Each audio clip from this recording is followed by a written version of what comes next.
Trump की ओर से गठित गाजा बोर्ड ऑफ पीस का मुद्दा सुर्खियों में है। क्या ये बोर्ड गाजा में शांति ला पाएगा? कैसी है बोर्ड की पावर डायनेमिक्स और भारत के लिए इसका क्या मतलब है? करेंगे चर्चा खास मेहमान के साथ। हमारे साथ हैं रॉबिन सचदेव सर, विदेश मामलों के जाने माने जानकार, ट्रंप पर किताब भी लिख चुके हैं। बहुत बहुत स्वागत है एक बार फिर से सर।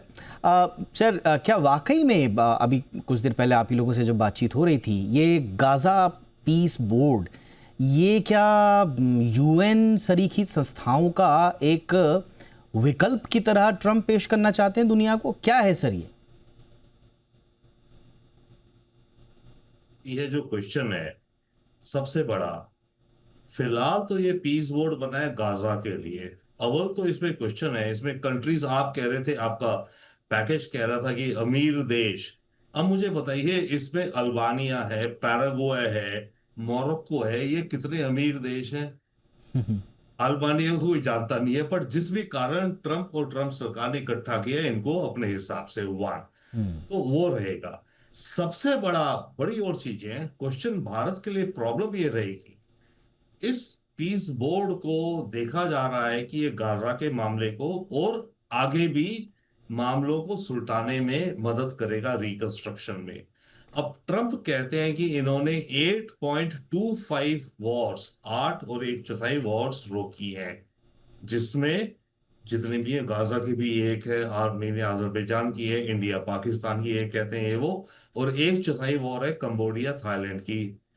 तो अगर ये जो पीस बोर्ड है, ये इन सब वॉर्स के आफ्टर वॉर सिचुएशन को सॉल्व करने में काम करेगा, तो क्या ये बोर्ड इंडिया पाकिस्तान यानी कि कश्मीर के इशू को लेकर के भी ये बोर्ड बोर्ड हस्तक्षेप करेगा? इंडिया उसको बिल्कुल वेलकम नहीं कर सकता। मेरे ख्याल से इस समय चुनौती जो है हमारी फॉरेन पॉलिसी को, जो जयशंकर जी को और मोदी जी को इस समय ये होगी, हम अमेरिका से अच्छे रिश्ते चाहते हैं, बट अगर ये बोर्ड ऐसा बन रहा है जिसका मैंडेट ये है, बाकी और चीजें छोड़िए, बट सर इसमें अगर माना हम शामिल नहीं भी हुए बोर्ड में, तो उधर पाकिस्तान ने तो हामी भर दी है, तो पाकिस्तान के रास्ते कहीं फिर हमारे आंतरिक मामलों में हस्तक्षेप का इस बोर्ड को ट्रंप जो है, क्योंकि वीटो तो उन्हीं के पास है, तो कहीं वो अपने पास हस्तक्षेप की ये खुराफात ना ले लें। बिल्कुल पाकिस्तान लेगा और मकसद यही है। पर मेरा पॉइंट ये कि अगर हम उस बोर्ड में हो गए और उस बोर्ड में हुआ, भैया ठीक है, कश्मीर के मुद्दे को भी सॉल्व करना है, ट्रंप के एक दिन जहन में आया। एंड बाय द वे रीवर जी, मैं एक चीज रिपीटेडली कह रहा हूं, आपने पहले अपने पिछले शो में कहा था कि ट्रंप अनप्रेडिक्टेबल है। मैं गारंटी करता हूं ट्रंप अनप्रेडिक्टेबल नहीं है, और उसी गलत फहमी में हम भारत में या दुनिया में रह रहे हैं कि ट्रंप कुछ करता है, कुछ पता नहीं। ट्रंप जो कर रहा है इसका बेस है, इसकी प्रोजेक्ट 2025 है, ये यूरोप में जो कर रहे हैं, हर चीज आप मैप कर सकते हो, इनकी विचारधारा आप मैप कर सकते हो। अब किस केस में क्या करें वो अलग बात है।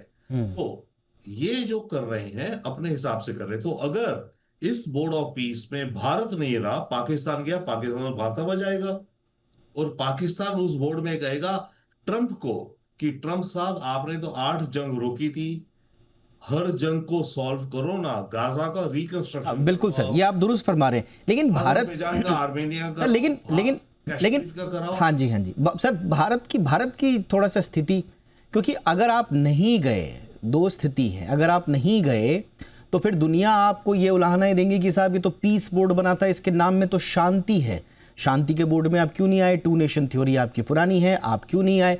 तो भारत कहीं इस मसले पर असहज ना हो जाए। वही कहानी है। पर अगर इस बोर्ड में हम आ गए और ट्रंप ने फिर बोला कि ठीक है तुम दोनों बैठो, कश्मीर का मुद्दा सॉल्व करो, तो हम ट्रंप से कितना लड़ेंगे? तो आपको क्या लगता है सर, भारत को होना चाहिए इस बोर्ड में या नहीं?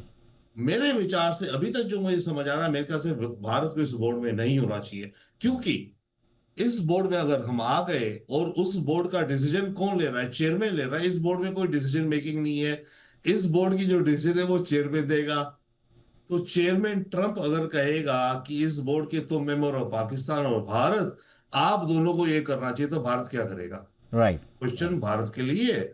मैं कहता हूं हमें शांति के लिए हमेशा रहना चाहिए। बाय द वे, मैं लास्ट पॉइंट इसमें क्विक कहना चाहूँ, वक्त नहीं होगा। जी। जिस तरह से माहौल चल रहा है दुनिया का, जिस तरह से यूएन कंप्लीटली साइडलाइन हो गया है, 1-2 साल में आपको सरप्राइज नहीं होना चाहिए कि यूनाइटेड नेशंस को अमेरिका कहे आपकी जो रियल एस्टेट है न्यूयॉर्क में आप खाली करो 1 साल के अंदर, माय गॉड। बाय द वे। और उस समय भारत को हमें तैयार होना चाहिए। अगर हम बिग प्लेयर बनना चाहते हैं, हमें यह करना चाहिए कि हम यूनाइटेड नेशंस को अपने यहाँ जमीन देंगे, इन्वेस्ट करेंगे, उसको होस्ट करेंगे।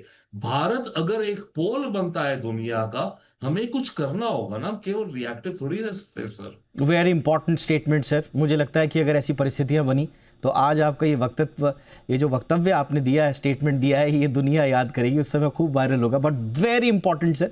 और जिस तरह से सच में दुनिया जिस तरफ जा रही है, कोई आश्चर्य नहीं कि ऐसी परिस्थितियां बने, और भारत के पास उस समय एक मौका होगा। बहरहाल, thank you so much sir इस मुद्दे पर भी अपने इंसाइट्स देने के लिए। Thank you so much sir for your time.